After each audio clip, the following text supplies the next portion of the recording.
안녕하세요. 저는 10년간의 결혼 생활에 마침표를 찍게 된 40대 초반의 여성입니다. 고부 갈등 같은 건 저하고는 인연 없는 일인 줄 알았어요. 저희 집도 할머니 모시고 살았으니까 제 나름대로 자신은 있었거든요. 그렇지만 저 혼자 노력한다고 해결될 일이 아니더라고요. 저와 남편의 결혼은 시작부터 삐걱거렸습니다. 그때는 그게 다 액땜하는 거라는 주변인들의 말에 고개를 끄덕이며 제가 할 수 있는 모든 걸 할 수밖에 없었죠. 결혼 때 친정도 시댁도 반대가 있었어요. 친정 부모님은 남편이 장사하는 게 마음에 안 들었고 시댁은 제가 평범한 회사원이라는 게 마음에 안 들었던 모양이에요. 제 직급이 높아서 월급은 남편보다 더 많이 벌었기에 친정엄마는 매번 저에게 더 좋은 데 시집 갈 수 있는데 왜 꼭 장사하는 사람하고 결혼하냐고 했죠. 시댁은 시댁대로 좀 더 높은 급의 며느리를 원했나 봐요. 며느리에도 급이 있다는 것도 웃기긴 하지만 일찍 돌아가신 시부의 직업이 교육자라서 그런지 며느리만은 사회적으로 높이 쳐주는 직업을 원하신 것 같더라고요. 상견례에서 시모는 합가를 조건으로 결혼을 허락하겠다고 했어요. 합가라고 해봐야 시모가 시부의 유산으로 구매한 지방의 3층짜리 작은 건물이고 2층이 시모, 1층이 카페, 3층에 저희가 들어가는 거였어요. 아래층 위층이지만 아예 같이 사는 건 아니라 저도 허락했어요. 시모가 저를 탐탁지 않게 여겼지만 처음부터 심하게 군 건 아니었어요. 고부 갈등은 시동생에게 결혼할 여자가 생기면서 시작됐죠. 저의 동서가 될 사람은 큰 병원의 간호사였습니다. 대학병원은 아니지만 중간 정도는 되는 병원이었죠. 시모는 시동생이 하는 말을 다 들어주더라고요. 매번 동서와 시동생의 요구를 다 들어주고 저와 차별하기 시작했어요. 무슨 일이 있든 동서의 일을 두둔하는 것이 저에게는 무척 큰 스트레스였죠. 상견례 때 딱 한 번 만나본 동서는 그때도 당돌한 모습이었습니다.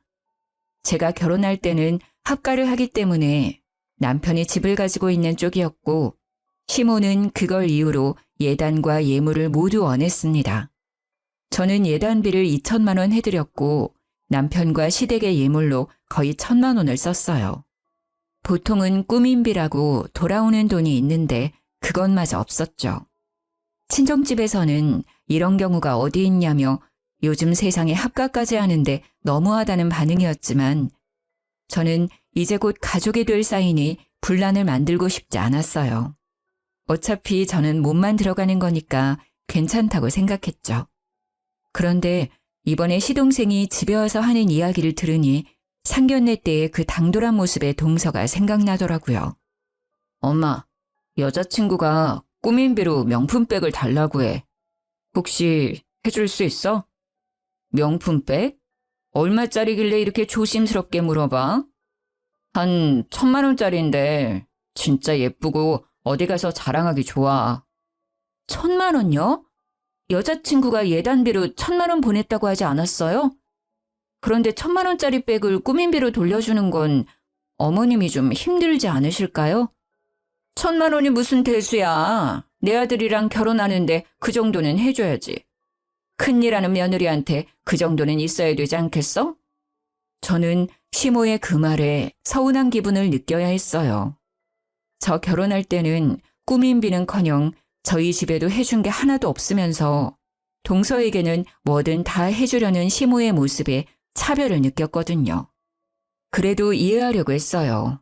상황이 다른 거고 우리는 우리대로 집에 대한 부담은 없으니까요. 그런데 그 뒤에 시동생의 입에서 나온 말은 저를 참을 수 없게 만들었어요.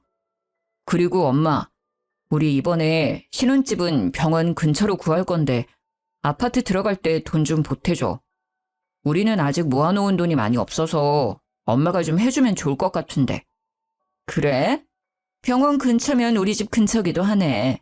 그러면 내가 좀 도와줄게. 어머님, 진짜 집 구할 때 돈 해줄 거예요? 못할 건 뭐가 있니? 남자가 집도 없이 어떻게 결혼을 해? 어머님, 제가 참고 넘어가려고 했는데 이건 좀 아닌 것 같아서 말씀드릴게요. 저 시집 올 때 합가하라고 하면서 돈 한 푼도 저희한테 안 주신 거 아시죠? 게다가 저 결혼할 때 3천만 원 넘게 썼어요. 그래도 명품백은커녕 꾸민비도 못 받았고요. 그런데 도련님 결혼할 사람한테는 명품 가방도 주시고 집까지 해주신다고 하면 제가 기분이 좋지 않을 거 뻔히 아시잖아요. 넌 말 참 웃기게 한다. 그래서 네가 나한테 돈 맡겨놨니? 네가 뭔데 나한테 돈을 줬네 안 줬네 하는 거야. 너 결혼할 때도 내가 반대했는데 합가하는 조건으로 네가 결혼하기로 한 거잖아. 네가 그렇게 해도 좋다고 해놓고 왜 지금에 와서 그러는 건지 나는 도통 이해가 안 가는구나. 어머님, 그렇게 말씀하시면 안 되죠. 솔직히 어머님 수발 들면서 모시고 사는 사람은 우리잖아요. 고생은 저희가 다 하는데 눈에 띄게 저희 부부랑 도련님네 차별하시잖아요. 아니, 1,000만 원을 보내면서 꾸민비로 1,000만 원을 돌려달라는 건 무슨 심보예요? 도련님이 한번 말씀해 보세요. 네? 제가 결혼할 때 정장 한 벌 받으셨잖아요. 안 그래요? 시동생은 아무런 말도 못하고 있었고 시모의 얼굴은 귀신처럼 험악해졌어요. 그래도 어쩌겠어요. 저도 참을 대로 참았고 할 말은 해야겠다 싶었거든요. 너 정말 이기적이구나. 꼭 그렇게 시동생한테 매몰차게 굴어야겠어? 그래, 까놓고 이야기해보자. 네 동서 될 사람이 너보다 대단해 보이니까 샘나니? 그래서 나한테 줬던 돈 아깝다고 이 난리인 거야? 그럼 너도 고만고만한 회사가 아니라 큰 회사에 다니지 그랬어? 대접받고 싶으면 그런 일을 하면 되는 일이야. 네 능력이 안 돼서 이 정도 취급받는 걸 왜 나한테 그러는 거야? 시모의 말에 저는 어이가 없었습니다. 제가 대기업이 아니라는 이유로, 능력이 없다는 이유로 제가 살아온 인생을 부정당하는 느낌이었거든요. 어이없는 제 표정을 보고도 남편은 아무 말도 없었습니다. 저는 남편을 쳐다봤죠. 무슨 말이라도 하라는 눈빛을 보냈는데 시모가 그걸 보고는 선수치더라고요. 예, 내가 이래서 너 결혼할 때 반대한 거야. 이제 알겠니? 어차피 이혼 도장 찍으면 남 될 사람이니까 네 와이프가 뭐라고 해도 넘어가지 마. 어머님, 무슨 말씀을 그렇게 하세요? 알겠어요. 어머님이 계속 이런 식이면 저희도 분가할게요. 댁에서 받아가신 예단 예물에서 동서에게 줄 명품 가방 가격만큼만 꾸민비 명목으로 돌려주세요. 그 외에 저희는 돈 같은 거 필요 없어요. 알아서 집 구해서 나갈 테니까 그렇게 아세요. 아, 그러면 딱 됐네요. 도련님이랑 동서 될 사람 둘이서 저희 살고 있는 3층에 들어와 살면 되겠네요. 그쵸? 어차피 저 같은 사람보다 동서 될 사람이 더 믿음직스럽지 않겠어요? 홍수, 그건 좀... 왜요? 저는 하고 있는데 와이프 고생시키고 싶지는 않으세요? 도련님도 너무하세요. 저는 무상으로 합가해서 열심히 수발드는데 대단하신 그분이 제가 하는 걸 못할 리가 없잖아요. 어머님도 저보다는 둘째 며느리가 수발드는 게 더 좋으신 것 같으니까요. 제 말에 시동생은 꿀먹은 벙어리가 됐어요. 시모는 저를 물끄러미 바라보더니 한숨을 푹 쉬더라고요. 분가는 절대 안 된다. 네가 맏며느리이고 합가를 조건으로 결혼한 건 엄연한 약속이야. 그러니 둘째가 말한 명품 가방이랑 집 구할 때 쓸 돈은 없던 걸로 해. 앞으로 둘째네 지원은 안 하는 걸로 약속하마. 결국 분가 이야기를 꺼내고서야 이야기는 일단락이 됐어요. 도련님네의 지원이 없는 걸로 하고 나서야 제 마음도 풀렸거든요. 제가 못되게 군 것도 사실이기는 하지만 세상에 어느 며느리가 대놓고 차별하는데 가만히 있어요? 근데 이 이후에 남편의 행동이 더 가관이었어요. 저희가 3층으로 올라오자 남편이 대놓고 말하더군요. 당신 꼭 그렇게까지 해야 했어? 동생이 형수를 어떻게 생각하겠어? 자기들 결혼 파토 내려고 작정한 사람이라고 생각할 거 아니야. 생각 좀 하고 말해. 그리고 엄마 말이 구구절절 다 맞잖아. 그 돈이 당신 돈도 아니고 엄마가 엄마 돈 마음대로 쓰겠다는데 당신 왜 이래라 저래라 난린데. 그래서 당신 그 자리에서 한마디도 안 했어? 웃기지도 않아. 내가 왜 화를 냈는지 몰라서 나한테 화내는 거야? 딱 봐도 차별하시는 게 눈에 보이는데 어떻게 화를 안 내고 넘어가? 게다가 당신은 동생네가 다 가져가는 게 화나지도 않아? 아니, 화는 안 내도 그게 부당하다는 생각 정도는 해야지. 내가 어머님한테 무슨 일 있을 때마다 매번 불려가서 일 처리해 주는 거 알지? 며느리이자 같은 집에서 살기 때문에 가능한 거야. 나도 분가하면 그 짓거리 안 해도 상관없지. 그때는 자기가 해야 하는 거니까. 나한테 대리효도 시켜놓고 뭐?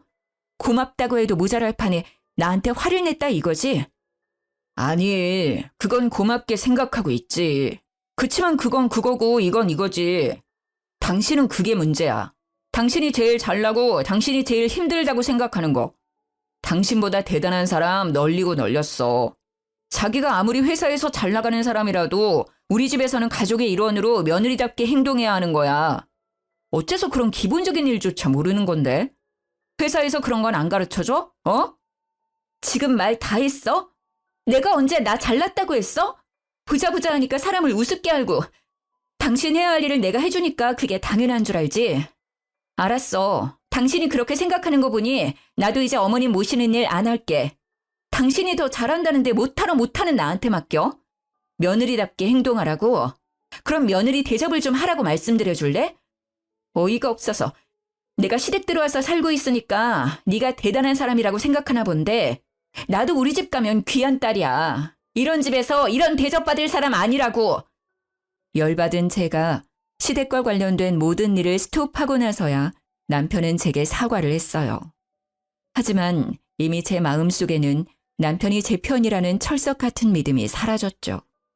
누가 이런 놈을 내 편이라고 믿겠어요? 이날 진짜 남편이 왜 남의 편인지를 알게 됐죠. 이상하게도 남편은 시댁 식구들이 있을 때나 시댁과 관련된 일이면 항상 저를 무시하거나 까내리는 말을 많이 했었거든요. 그게 무엇 때문인지를 알 수 없는 저는 내내 꺼림칙한 마음으로 답답함만 늘어갔었죠. 그렇게 시댁과의 골은 한 번 생기니 좀처럼 사라지질 않더라고요. 그리고 대망의 이혼 결심의 날이 다가왔어요. 시동생이 결혼하고 3년째가 되던 명절이었어요. 설날을 맞이하는 저희 시댁은 분주했어요. 설 바로 전날에 제사가 하나 있었거든요. 그날에 모여서 전을 부치고 준비를 해야 하는데 연차를 쓰기가 힘들었어요. 그렇지만 맏며느리이기도 하고 이런 일에는 오해가 생길 일이 많으니 최대한 참석하려고 노력했죠. 다른 직원에게 황금 연휴 연차를 양보하겠다고 하고 아침부터 저는 전을 부치러 내려갔죠. 그런데 내려가니 어머님만 덩그러니 있더라고요. 어제 장을 보러 가야 했는데 제가 연차를 쓰기 위해 무리하게 야근을 하는 바람에 못 갔거든요. 미리 이야기해두어서 동서가 장을 봐왔을 거라고 생각했는데 장을 봐두지 않았더라고요. 어머님, 어제 장 안 보셨어요? 그래, 네가 없는데 어떻게 장을 보러 가니? 저 야근이라서 일해야 하니 동서랑 같이 갔다 오시라고 말씀드렸잖아요. 동서한테도 연락해놨는데. 어제는 둘째도 바쁘다고 해서 오지 말라고 했다. 그렇다고 나 혼자 갈 수도 없고. 일단 장부터 보고 오자. 재료 손질해놓고 손 가는 것만 대충 해놓으면 내일 제사 지내기 전에 음식하기는 쉽겠지. 전만 오늘 붙여놓으면 되지 않겠니? 그럼 동서 오면 같이 가요. 이제 곧 올 시간이잖아요. 네 동서는 오늘 못 온다고 연락 왔다. 일하느라 바쁘다고 하는데 오지 말라고 했어. 어머님, 동서 이 집 식구 된 지 벌써 3년째예요. 어떻게 매번 제삿날만 되면 못 온다고 해요? 진짜로 일 있어서 못 오는 거 맞아요? 넌 꼭 말을 그런 식으로 해야겠니? 바쁘겠지. 큰 병원 간호사가 얼마나 바쁘겠어. 네가 이럴 때는 이해 좀 하고 넘어가. 괜히 트집 잡지 말고. 그럴수록 너 텃세 부리는 거로 보여. 그럼 내일은 몇 시쯤 온대요? 일 끝나면 6시니까 7시면 오겠죠? 오늘 제사 음식 끝내놓고 내일 설 명절 음식 새로 해요. 7시쯤 동서 오면 같이 준비하면 되겠네요. 아니야, 네 동서 이번 설에는 좀 많이 바쁘대. 네? 그게 무슨 말이에요? 제사랑 명절 때 네 동서 안 온다는 말이야. 아니, 병원에서 여기까지 차 타고 겨우 10분이에요. 동서네 집에서는 15분밖에 안 되고요. 저녁 먹고 잠시 와도 될 거리밖에 안 되는데 왜 못 와요? 바쁘면 그럴 수도 있지. 뭘 그렇게 화를 내? 일부러 못 온다니? 그리고 네가 있으니까 나도 맘 편하게 안 와도 된다고 했어. 고작 장보고 전 부치는데 세 사람이나 있을 필요 있어? 어머님, 그런 말씀하시면 안 되죠. 동서가 시집 오고 나서 전 한 번 부치는 걸 못 봤어요. 매번 제사 때마다 바쁘다고 하고 명절 당일에 와서 밥만 쏙 먹고 가버리고 염치가 없는 것도 유분수지. 자기가 안 오면 다른 사람들 고생한다는 생각은 안 하는 거죠?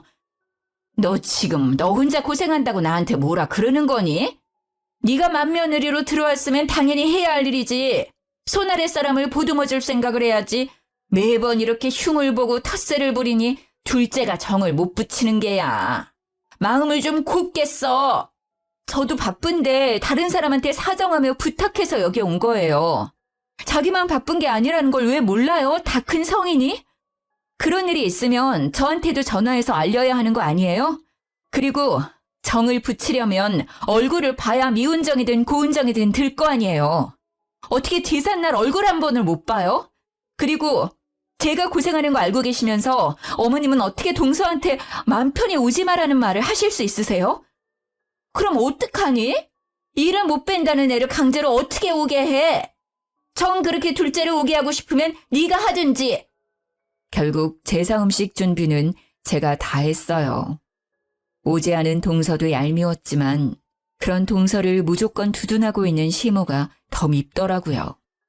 저를 탐탁지 않게 여기는 건 알고 있었지만 이렇게 대놓고 사람을 차별하는 건 역시 화났거든요. 제 기가 죽지 않은 것만으로 다행이라고 생각할 만큼 동서에 대한 시모의 애정은 대단한 것이었거든요. 제사를 지낸 다음 날 명절 준비를 하러 내려가려는데 전화가 왔어요. 친정엄마의 번호를 보고 전화를 받았더니 엄마의 목소리가 심상치 않더라고요.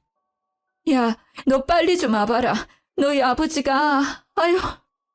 말을 잇지 못하고 흐느끼기만 하는 엄마의 목소리에 저도 놀랐어요. 엄마, 무슨 일인데? 울지만 말고 이야기를 해봐. 아빠 무슨 일 있어? 네 아빠 사고 났어. 교통사고가 크게 나서 지금 수술실에 들어갔어. 지금 엄마 혼자 여기 있는데 너무 무섭고 몸이 후들거려서. 저는 눈앞이 캄캄해지는 걸 느꼈어요. 수술이라니 그만큼 큰 사고라는 걸 뜻하니까요. 게다가 흔들리는 친정엄마의 목소리가 너무 불안해 보여서 빨리 병원으로 가보기로 했어요. 엄마, 주소 좀 보내. 내가 그리로 지금 당장 갈게. 전화를 끊고 나서 저는 아직 누워서 꿈틀거리는 남편에게 말했어요. 나 잠깐 나갔다 올게. 우리 아버지 병원에 계시나 봐. 잠깐 상황 좀 보고 올 테니까. 제사는 저녁에 지내는 거고 밑준비나 전부치기는 끝내놓았으니 오전 중에 잠시 갔다 오면 될 거라는 생각으로 가볍게 말해두고 나왔어요. 친정엄마가 준 병원 주소는 하필 동서가 일하는 병원이었어요. 수술실을 물어 찾아가니 친정엄마가 그 앞에서 덜덜 떨며 수술실 문만 바라보고 있더라고요. 그 모습이 안쓰러워 다가가서 안아주었는데 엄마가 말을 제대로 못하더라고요. 워낙에 마음이 여린 분이신데 아버지가 크게 다치셨으니 너무 놀라 그럴 수도 있겠다 싶은 마음에 동서가 오늘 일한다고 했으니 동서에게 물어보기로 했어요. 아무래도 비전문가인 우리보다야 잘 알 테니까요. 그래서 간호사들이 모여있는 간호데스크를 찾아갔어요. 저기, 안녕하세요. 혹시 이하나라는 간호사가 어디에 있는지 알 수 있을까요? 이하나 간호사요? 혹시 무슨 일 때문에 찾으시는지 여쭤봐도 될까요? 아, 저는 이하나 간호사 친척인데요. 저희 아버지가 교통사고로 수술방에 들어가 있는데 상태가 어떤지 물어보려고 찾아왔어요. 제 얼굴 보면 알 텐데. 아, 그러셨어요. 그런데 어쩌죠? 오늘 이하나 간호사 연차 쓰고 쉬는 날이에요. 여기에는 없으니 전화해서 한번 물어보세요. 전화번호는 아시죠? 아, 네, 알고 있어요. 아, 전화부터 하면 되는 걸 저도 정신이 없어서 여기부터 찾아왔네요. 고마워요. 그렇게 말하고 돌아선 저는 찜찜한 생각에 좀처럼 자리를 뜰 수 없었어요. 오늘까지 분명히 일을 한다고 했던 동서가 연차를 쓰고 오늘 출근을 안 했다는 게 거슬렸거든요. 거짓말을 하고 도대체 어디로 갔을까 하고 생각하던 찰나 뒤에서 간호사들끼리 모여서 하는 이야기가 들리더라고요. 하나쌤, 오늘 친정 간다고 하지 않았어? 응, 친정 간다고 어제부터 완전 신나 있었지. 진짜 부럽다. 잘들 봐도 시집은 이쌤처럼 가야 하는 거야. 봐, 1,000만 원쯤 되는 명품 가방에 명절에 친정까지 가게 해주는 시어머니가 세상에 어디 있어. 정말 모든 여자들이 원하는 결혼이 이거지. 진짜? 이쌤 정말 남자 잘 잡았네. 남자가 그렇게 쫓아다녔다면서? 남자 집도 꽤 잘 산다고 하던데. 완전 좋겠다.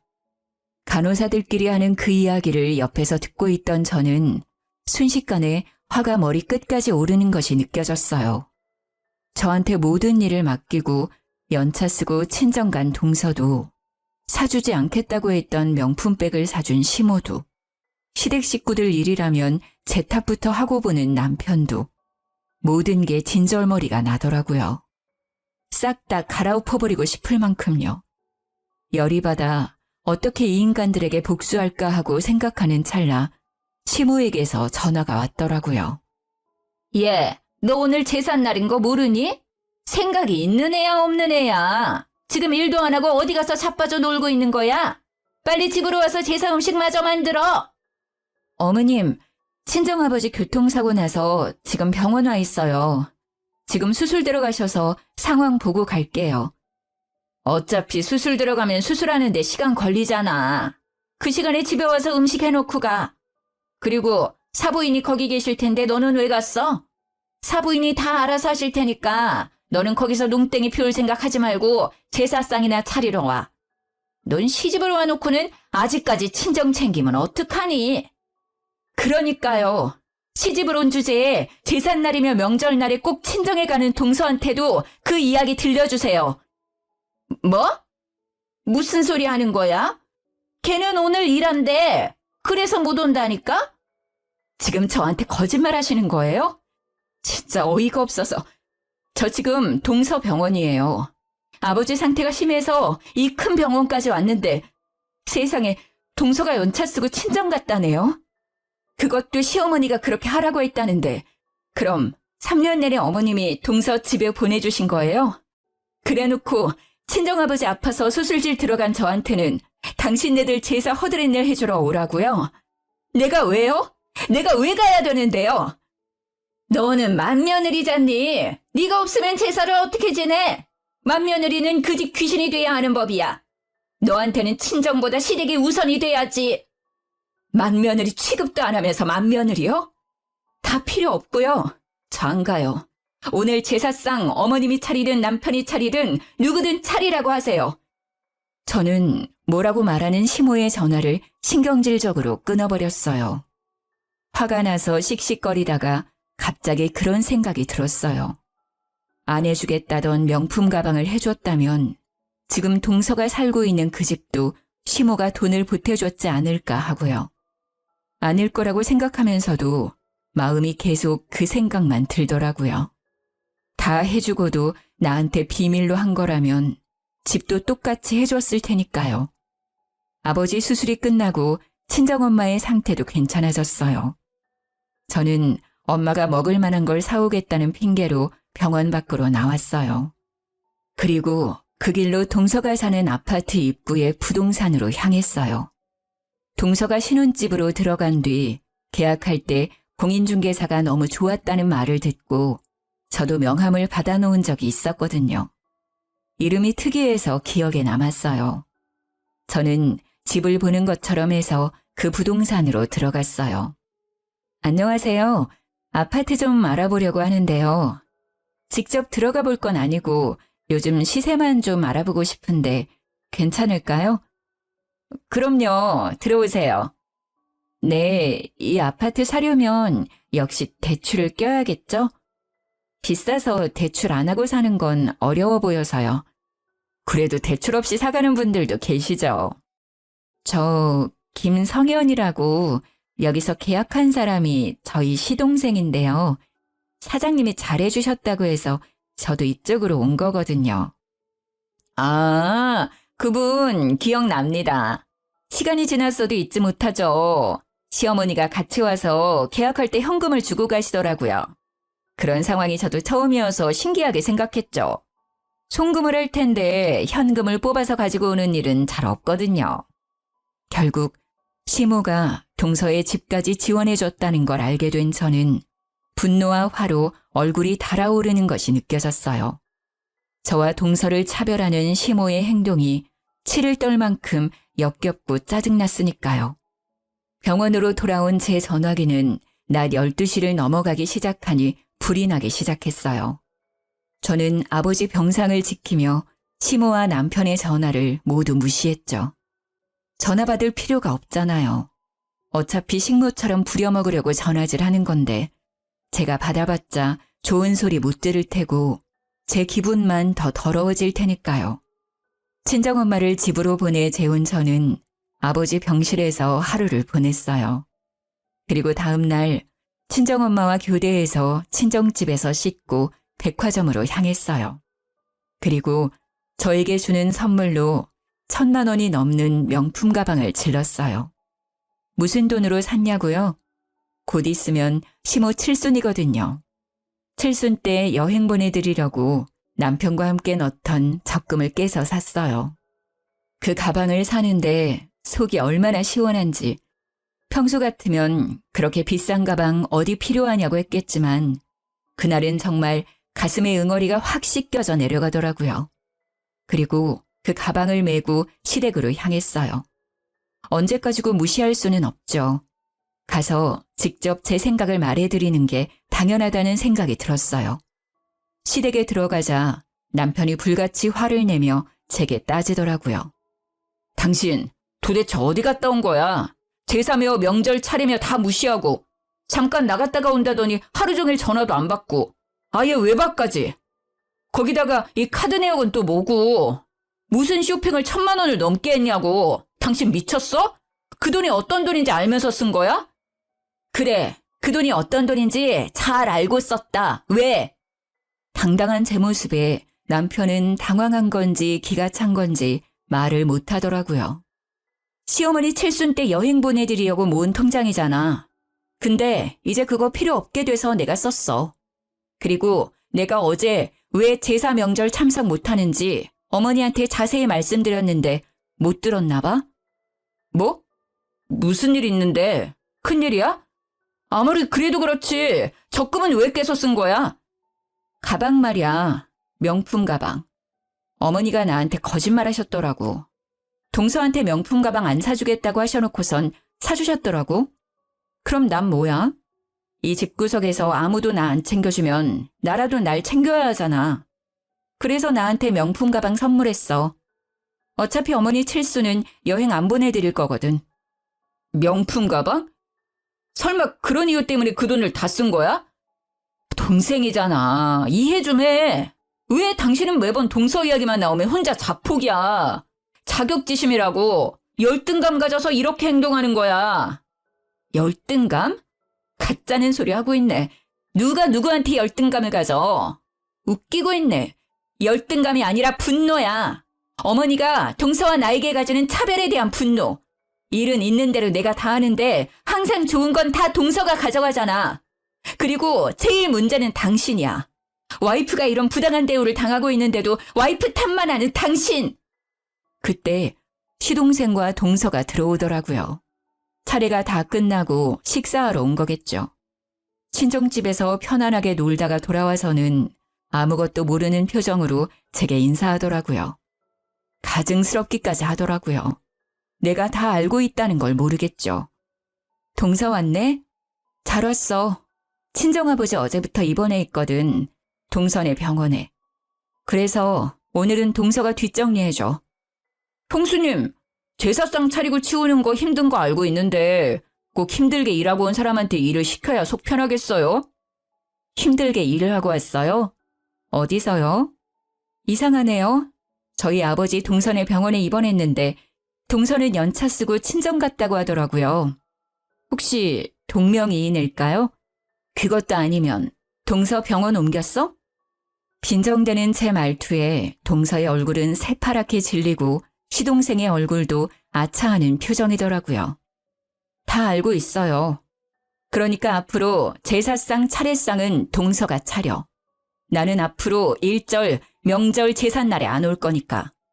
예, 맏며느리가 차례상을 안 차리면 어떡해? 그리고 제사상도 그렇지. 며느리가 둘인데 무슨 상관이에요? 맏며느리가 아니라 식모겠죠. 죽어라 일하는 저는 일하는 게 당연한 거고 맏며느리 몰래 명품백 사준 둘째 며느리는 일 안 하는 게 당연한 거예요? 그리고 집까지 해주셨다면서요. 그 정도로 많이 받았으면 그만큼 일 열심히 하겠죠. 저는 명품백도 집도 받지 않았으니 제 마음대로 하려고요. 무슨 말을 이렇게 싸가지 없게 해? 아, 그리고 당신 우리 분가할까? 분가는 무슨 분가야. 멀쩡한 집 놔두고 왜 나가려고 하는데? 그리고 무슨 일만 생기면 분가하자고 협박하는데 그거 이제 안 먹혀. 나는 안 할 거야. 나가려면 당신 혼자 나가. 그래? 그럼 더 좋지. 알았어. 당신 말대로 내가 나갈게. 이혼해서 갈라서면 딱 되겠네. 이미 이혼을 향한 마음이 반쯤 기울어져 있었기에 저는 남편의 말에 흔쾌히 이혼을 받아들이려 했어요. 남편의 의도가 이혼이었건 아니었건 상관없었어요.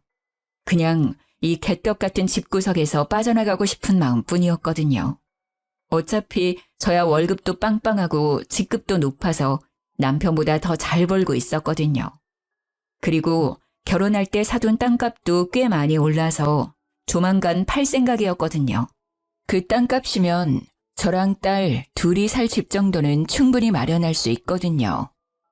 이혼이라는 말에 남편의 낯빛이 싹 바뀌더라고요. 뭐 이해해요. 이혼까지 생각한 건 아니었을 거예요. 그런데 홧김에한 이야기라도 뱉으면 담을 수 없는 거 아니겠어요?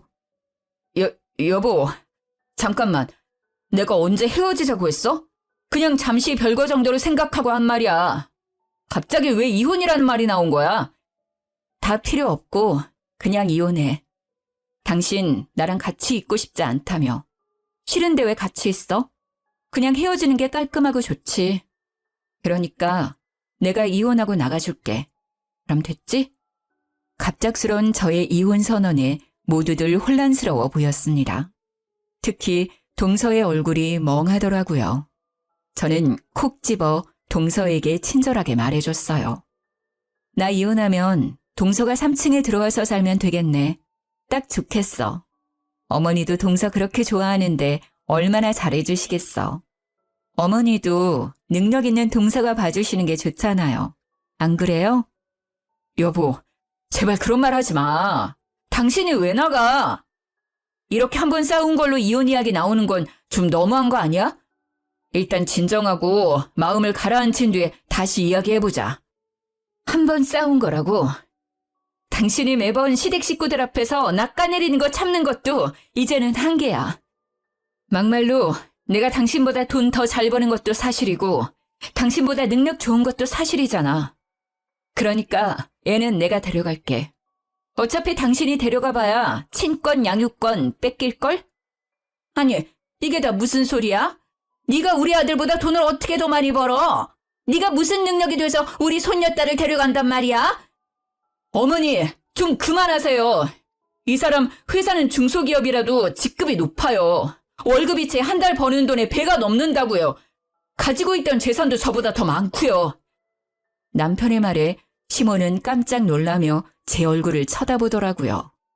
이제껏 급이 낮다고 생각했던 며느리가 생각보다 큰 돈을 버는 사람이라는 걸 알게 돼서 놀라신 것 같았지만 이제는 저하고 상관없는 이야기죠. 이혼 선언 후 3층으로 올라가자 남편이 쫓아와서는 제 손목을 붙잡고는 애원하더라고요. 나는 절대로 이혼 못해줘. 왜 당신이랑 나랑 헤어지는 건데? 어머니가 저러는 거 하루 이틀 일도 아니고. 동생네는 내가 앞으로 단속 잘할게. 이혼 이야기 꺼내지도 마. 나 진짜 궁금해서 그러는데 당신 왜 시댁 식구들이랑 있으면 나를 그렇게 모자란 사람처럼 만들었어? 이상하게 나만 못 살게 군 이유가 뭐야? 그건 자기가 너무 잘 나가니까. 내가 밖에서는 항상 당신 들러리 같은 존재라 집에서만큼은 주인이고 싶었다고. 남편의 말에 비웃음도 나오지 않았어요. 들러리 같은 존재.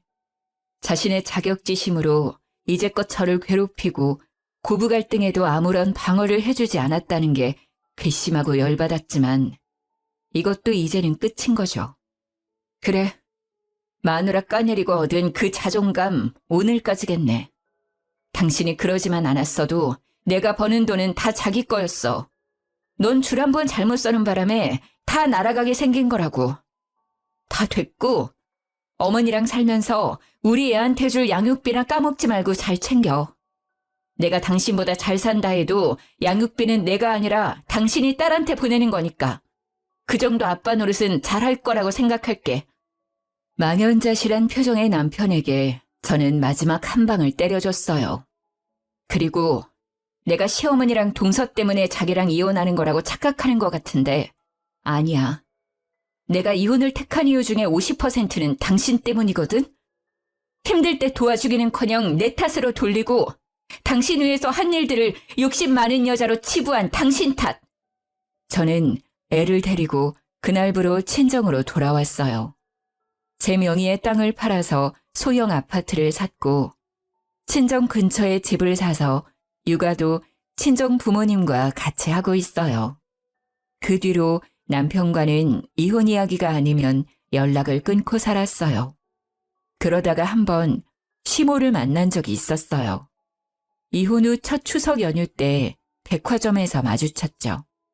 저는 딸이랑 친정엄마 모시고 백화점에서 쇼핑을 하고 있었어요. 아버지 일로 고생한 엄마에게 옷 한 벌 사드리려고요. 집에서 쉬고 계신 아버지가 좋아하는 디저트를 사러 식품관에 갔다가 시모를 딱 마주쳤어요. 그 얄미운 얼굴을 보니 생각이 나더라고요.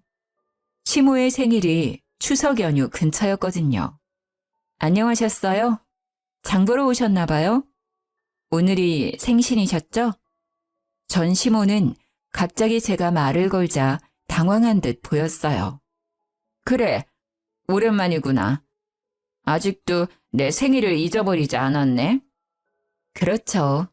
같이 산 세월이 있는데 그렇게 쉽게 잊을 리 있겠어요? 동서는 같이 안 온 걸 보니 여전히 바쁜 모양이에요. 혼자서 장 보시는 거 싫어하시면서.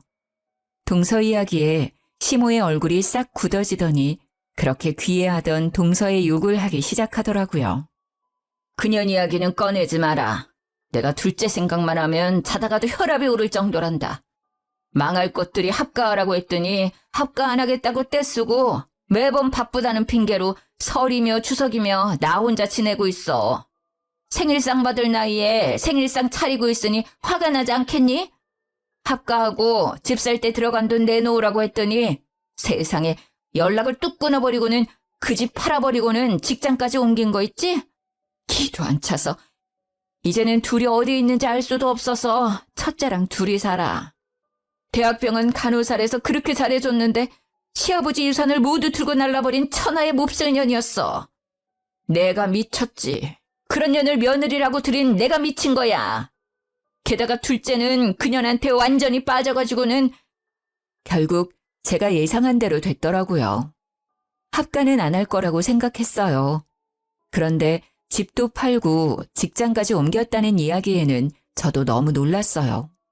그 정도로 싫었을까요? 하긴 제가 없으면 시모의 그 성격을 모조리 다 받아줬어야 했을 텐데 그걸 감당이나 할 수 있었겠어요? 솔직히 돈을 다 가져간 건 너무했다고 생각하지만 그렇게 차별하더니 고소하다는 생각만 들었어요. 제가 나쁜 년이 된 것 같지만 어쩌겠어요? 나를 이렇게 만든 사람도 그 집 사람들 때문인데. 그러셨어요? 사정이 참 딱하게 됐네요. 그렇게 돈 가지고 나르면 찾기 힘들지 않을까요? 돈 빌려주실 때 그런 이야기 확실하게 하셨으면 이런 일은 없었을 텐데. 워낙 믿으셨으니까요. 그래도 급이 다른 며느리잖아요. 좀 있으면 돌아오겠죠. 돌아오기만 하면 아주 두 사람 떼어놓고 절대로 이 집안에 들이지 못하게 할 거야. 이게 사기꾼이지 어떻게 며느리가 할 짓이야. 내가 보니 둘째가 그 여자한테 완전히 코 깨인 것 같아. 그러니 그 여자 하자는 대로 다 하지. 아유, 사람 하는 집에 잘못 들였다가 이게 무슨 난리인지. 그래도 첫째 아드님 계시니까 서로 의지하며 살면 되겠네요. 급이 높은 며느리 다시 맞이하면 편해지실 거예요. 에휴, 그놈도 글렀어. 가게도 망하고 결국은 힘쓰는 일 하고 있거든.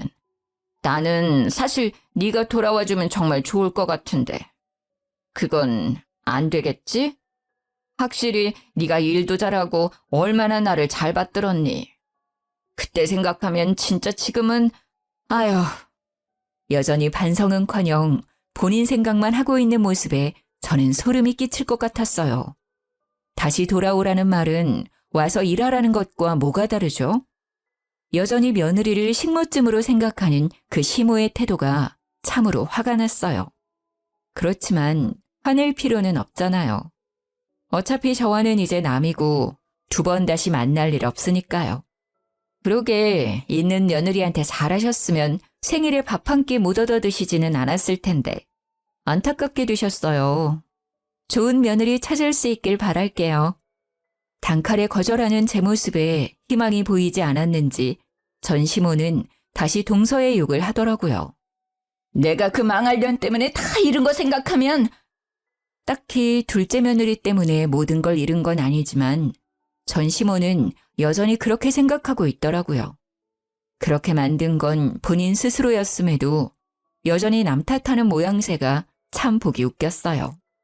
살펴가세요. 저희도 이제 곧 가봐야 하거든요. 아버지 좋아하는 디저트 사고 엄마 옷 한 벌 사드리러 나온 거라서요. 그럼. 시모가 제 뒤로 보이는 딸과 친정엄마를 쳐다보더니 한숨을 푹 쉬더라고요. 손녀와 외할머니의 다정한 모습이 부러워 보였나 봅니다. 어쩌겠어요. 버스 떠나고 손은 들어도 멈춰주지 않으니까요. 일하며 오가는 길에 자주 보던 전 남편 가게는 폐업 신고되어 이제는 다른 가게가 되어 있더라고요. 나중에 이야기 들어보니 장사가 잘 안 돼서 접고 지금은 힘쓰는 일 하고 있다고 하더라고요. 그래도 양육비 꼬박꼬박 보내주는 건 참 다행이죠.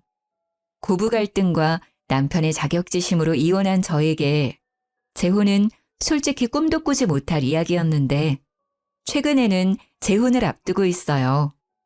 그 집은 제사도 없고 며느리 될 사람도 저 하나뿐이라 부담스럽지도 않고요. 시모들 뿐이 도시 사람이라서 그런지 며느리에게 기댈 생각도 하지 않고 어떻게든 아들 내외에게 더 해줄 것만 생각하시는 그런 좋은 분이세요. 재혼 상태도 저와 아이를 많이 아껴주고요. 그런 모습 덕분에 저도 재혼을 선택하게 됐어요. 좋은 소식을 앞두고 이렇게 글을 쓰게 되어 저도 기분이 좋네요. 일단 힘든 일들을 모두 떨쳐냈다는 홀가분함이 제일 큰 것 같아요. 고부 갈등의 아픔을 딛고 새롭게 시작할 저를 응원해주세요. 긴 글 읽어주셔서 감사합니다. 모두들 행복한 날 보내세요.